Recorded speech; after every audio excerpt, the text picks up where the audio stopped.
В Магасе открыли международный клуб дружбы. Это своего рода площадка, где люди различных национальностей и культур находят единомышленников, обмениваются опытом, придумывают взаимовыгодные проекты по медиа, предпринимательству, гражданской активности, территориальной специфике и сообществам. На встрече отметили активистов, которые принимали участие в различных форумах и фестивалях не только нашего региона, но и России.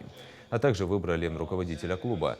Для участников планируют провести международные языковые вебинары, совместные мастер-классы, международная волонтерская деятельность и многое другое. Такие клубы открывают по всей стране по поручению президента России Владимира Путина в целях развития международных связей между российскими и иностранными представителями. В рамках этого клуба дружбы ребята будут участвовать и организовывать сами мероприятия международного характера, то есть с молодежью из других стран, которые проживают в нашей республике.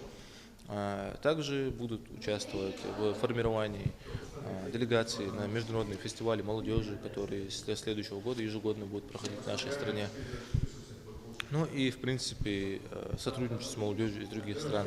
Допустим, у нас в рамках Всемирного фестиваля молодежи наша республика сотрудничает как с подшефной страной, с Грузией и с их молодежью. Вот Международный клуб дружбы — это как раз-таки тот мостик, который будет заниматься сотрудничеством с молодежью из Грузии.